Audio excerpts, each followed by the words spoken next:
హల్లెలూయా. దేవునికి మహిమ కలుగును గాక. అందరూ కూడా మేల్కొలుపు ప్రార్థన సహవాసం కొరకే ఎదురు చూస్తూ ఉన్నారని, ఈ మాటలు ఆసక్తితో వినాలని మీ యొక్క హృదయాలు పురుకొల్పబడుతున్నాయని నేను నమ్ముచున్నాను. ఈ వాక్య పరిచర్యకు అలవాటు పడినటువంటి ప్రాణాలు, హృదయాలు, జీవితాలు దాని కొరకే ఎదురు చూస్తూ ఉంటాయని నేను నమ్ముచున్నాను. ఈ వాక్యం అనే కాదు, మనము దేనిని అలవాటు చేసుకుంటే అదే మనకి అలవాటుగా మార్చబడుతూ ఉంటుంది. రోజు ఒకే రకమైనటువంటి టూత్పేస్ట్ని వాడడం మీకు అలవాటు అవుతే ఆ టూత్పేస్ట్నే ఎప్పుడూ వాడాలనిపిస్తూ ఉంటారు. ఆ టూత్పేస్ట్ స్థానంలో ఇంకొక బ్రాండ్ కానీ ఇంకొక ఫ్లేవర్ కానీ వస్తే మీకు అసలు ముఖం కడుక్కున్నట్టుగా లేదా మీ దంతాలు శుభ్రపరుచుకున్నట్టుగా అనిపించదు. ఎందుకంటే ఉదయమననే మీరు ఒక రకమైనటువంటి టూత్పేస్ట్కి అలవాటు పడి ఆ టూత్పేస్ట్తో మీరు శుభ్రపరచుకున్నట్టు ద్వారా మీ యొక్క నోరు శుభ్రపరచబడుతుంది. దానిలో చక్కటి గుణాల వలన నీ యొక్క మరి ఆ మౌత్ అనేది శుభ్రపరచబడుతుందని, నోరు అనేది శుభ్రపరచబడుతుందని నువ్వు బలంగా నమ్ముతావు. అలాగే కొంతమందికి అలవాట్లు ఉంటూ ఉంటాయి. ఒక టీ తాగితే ఆ బ్రాండెడ్ టీనే అలవాటు పడి దానినే తాగుతూ ఉంటారు. కొంతమందికి 3 రోజెస్ ఆ టీ తప్ప ఇంకో టీ తాగితే వారికి తాగినట్టుగా అనిపించదు, అది ఒక అలవాటు. కొంతమందికి తాజ్ టీ, ఆ టీ తప్ప ఇంకో టీ తాగితే వారికి తాగినట్టుగా అనిపించదు. కొంతమందికి కాఫీ అలవాటు ఉంటుంది, ఆ కాఫీ తప్ప మరికి ఏది తాగిన వారికి ఉదయంన తాగినట్టుగా అనిపించదు. ఎందుకంటే అలవాటు పడినటువంటి హృదయాలు, అలవాటు పడినటువంటి ప్రాణాలు. అలాగే వాక్యమునకు మీ హృదయము అలవాటు పడితే, వాక్యమునకు మీ జీవితాలు అలవాటు పడితే, వాక్యము కొరకు మీ ప్రాణాలు అలవాటు పడితే, ఈ వాక్యము కొరకే మీరు ఎదురు చూస్తూ ఉంటారని, ఈ వాక్యము కొరకే మీరు ఆరాట పడుతూ ఉంటారని, ఈ వాక్యము కొరకే ఆశతో ఈ ఆసక్తితో ఎదురు చూస్తూ ఉంటారని మా నమ్మకం. అందుకనే మీ ఆశను మేము ఎక్కడా కూడా నిరాశపరచకుండా ప్రయాసతో ఉదయముననే ఈ వాక్యం అనేటువంటి జీవాహారమును మీ ముందుకు తీసుకొస్తున్నాం. ఈ వాక్యము ద్వారా మీరు బలపరచబడాలని, ఒక ఉత్తేజము, ఉజ్జీవము మీలో కలగాలని మా యొక్క ప్రయాస. అంతేకాదు ఈ వాక్యము ద్వారా మీ మార్గములు సరిచేయబడాలని, మీ క్రియలు దిద్దుబాటు చేయబడాలని మా యొక్క ప్రయాస. ఇర్మియా గ్రంథం 7వ అధ్యాయం 3వ వచనములో ప్రవక్త ద్వారా సెలవివ్వబడుతున్న మాట ఏమిటంటే, మీ మార్గములను మీ క్రియలను దిద్దుకొనుడి, మీ మార్గములను మీ క్రియలను దిద్దుకొనుడి. ఉదయముననే ఈ వాక్యమును మీకు అందించుటకు గల కారణం ఏమిటంటే, మీ మార్గాల్ని, మీరు చేసే క్రియల్ని మీరు ఎప్పటికప్పుడు దిద్దుకోవాలని. కాఫీ ఎందుకు తాగుతాం? ప్రతిరోజు తాగుతున్నాము కదా, ఈరోజు కూడా ఎందుకు తాగాలి? తాగాలి. ఎందుకు తాగాలి అంటే, అలవాటు పడినటువంటి ప్రాణము కాఫీ తాగినప్పుడు నీ బాడీలో వచ్చేటటువంటి ఆ ఉజ్జీవము, బాడీలో వచ్చేటటువంటి ఆ శక్తి, అది నువ్వు రుచి చూసావు, అనుభవించావు. కాబట్టి ఈరోజు తాగకపోతే నాలో ఆ బలం లేదు, లేకపోతే ఇంకా కాఫీ తాగలేదనేటువంటి ఒక బలహీనత నిన్ను కృంగతీస్తూ ఉంటుంది. కాబట్టి మరి ఆ బలము కొరకే వేచి చూస్తావు. అది తాగేటంత వరకు ఆరాటంతో నీ నాలుక, నీ ప్రాణము మరి తప్పిస్తూ ఉంటా.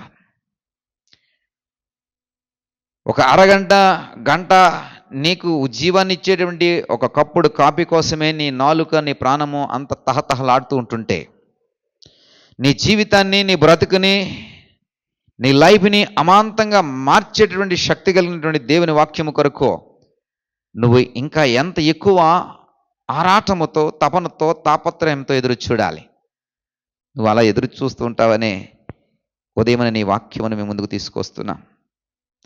ప్రియ సహోదరుడా, ఈ వాక్యము ద్వారా ఈరోజు సెలవివ్వబడుతున్న మాట ఏమిటంటే, నీ మార్గములను నీ క్రియలను దిద్దుకొనుడి. కొంతమంది మోసకరమైన మాటలను ఆధారంగా చేసుకుని సరైనటువంటి త్రోవలో నడవలసిన వారు వంకర త్రోవలోకి వెళ్ళిపోతూ ఉంటారు. యథార్థమైనటువంటి మాటలను అనుసరించక యథార్థకు దూరమైనటువంటి మాటలను విని ఆత్మీయ స్థితిని పాడు చేసుకునేవారు చాలామంది ఉంటారు. ఎదుటివాని మీద అన్యాయపు తీర్పులు తీరుస్తూ, ఎదుటివాని యొక్క క్రియలను ప్రశ్నిస్తూ మన ఆత్మీయ స్థితి డ్యామేజ్ అవుతుందన్న విషయాన్ని కూడా గ్రహించకుండా ఇదే పనిగా పనిగట్టుకుని చేసేవారు ఉంటారు. పదే పదే నిందలు వేసేవారు ఉంటారు. ప్రియ సహోదరా,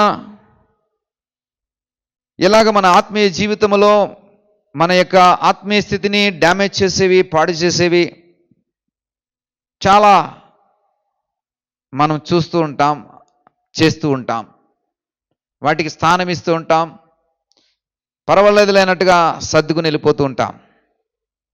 తెలిసిన వాటిని చక్కబెట్టుకోవడానికి ప్రయత్నం చేయము. ఇక తెలియకపోతే ఇక ఏ గొడవ లేదు, కానీ తెలిసినా కానీ చక్కబెట్టుకోం. తెలియకపోయినా ప్రియ సహోదరుడా, సహోదరి, అది నీకు దోషమే, నేరస్థాపన చేస్తుందన్న విషయాన్ని గ్రహించు. ఈ ఉదయకాల సమయంలో నీ మార్గములను నీ క్రియలను దిద్దుకోవడానికి ప్రయత్నం చేయి. నీ మార్గములలో ఉన్నటువంటి అక్రమ నడవడిక, నీ క్రియలలో ఉన్నటువంటి అన్యాయపు స్థితిని దిద్దుకోవడానికి ప్రయత్నం చేయి. ప్రియ సహోదరుడా, ఈ మార్గాలు సరళం చేయబడినప్పుడు, నీ క్రియలు సరైనటువంటి క్రియలుగా ఎంచబడుతున్నప్పుడు దేవునికి వాక్యం సెలవిస్తుంది ఏమిటంటే, నీ క్రియలకు తగిన ఫలము దేవుడు నీకు అనుగ్రహిస్తాడని.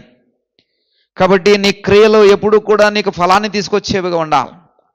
నీ క్రియలు ఎప్పుడు కూడా నీకు మంచి ఫలాన్ని అందించేవిగా ఉండాలి. నీ క్రియలు ఎప్పుడు కూడా నీకు చక్కటి ఆత్మీయ స్థితిని కలుగజేసేవిగా ఉండాలి. నీ క్రియలు ఎప్పుడు కూడా నీవు మంచి ఫలములో ఫలించేటటువంటి స్థితిలోనికి నేను నడిపించేవిగా ఉండాలి.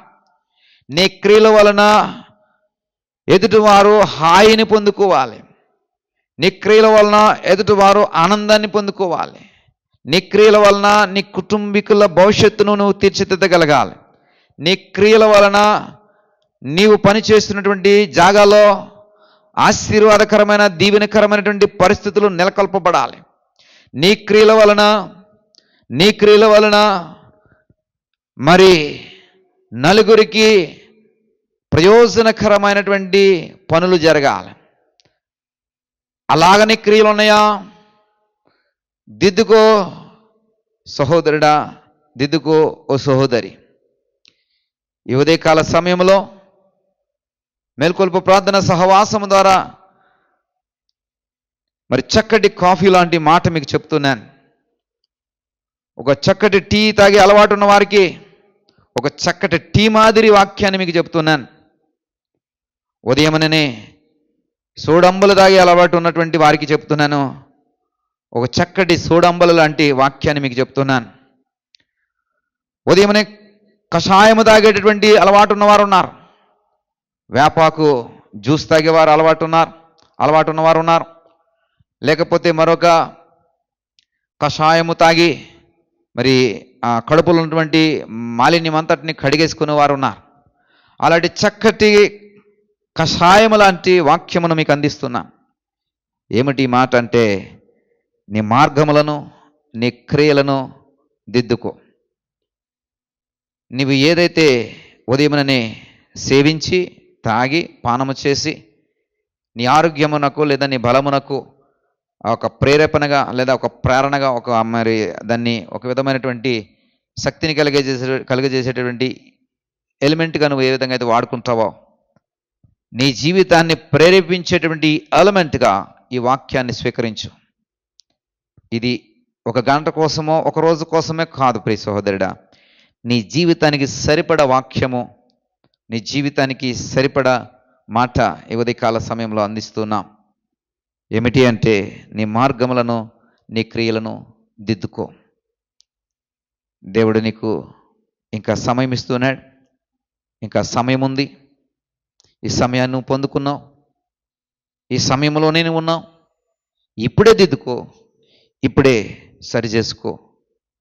దేవుడు చక్కటి భవిష్యత్తుని నీ కొరకు సిద్ధపరిచి ఉంచాడు. ఆ భవిష్యత్తు నీదే. ఆ భవిష్యత్తు నీ సొంతమే. దాన్ని సొంతం చేసుకో. దేవుడు నిన్ను నిండారుగా దీవించబోతున్నాడు. చిన్న ప్రార్థన చేసుకుందాం. దయగల తండ్రి, కృపగలని దేవా, ఈ ఉదయ కాలము చక్కటి మాట ద్వారా మీరు మాతో పలకరించారు.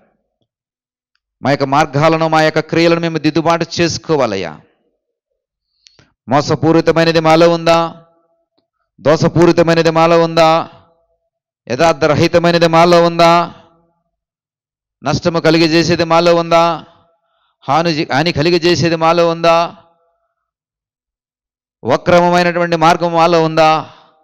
ఇదిగో నేను ఈ ఉదయకాల సమయంలో మేము సరి చేసుకొని, దిద్దుబాటు చేసుకొని, మా భవిష్యత్తు కొరకై ఇప్పుడే చక్కటి పునాది వేయడానికి సహాయం దయచేయండి.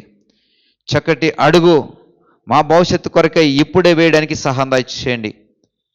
ఈ మాటల ద్వారా ఆదరించబడుతున్నా, ఈ మాటల ద్వారా బలపరచబడుతున్న ప్రతి ఒక్కరి జీవితంలో నీ ఆశ్చర్యమైనటువంటి కార్యములు జరిగించి అద్భుతమైనటువంటి దీవెనలతో నింపమని, మహిమ ఘనత ప్రభావం మీరే పొందుకునమని యేసు వారి నామమును బట్టి ప్రార్థించి వేడుకుంటున్నాం పరమ తండ్రి. ఆమేన్.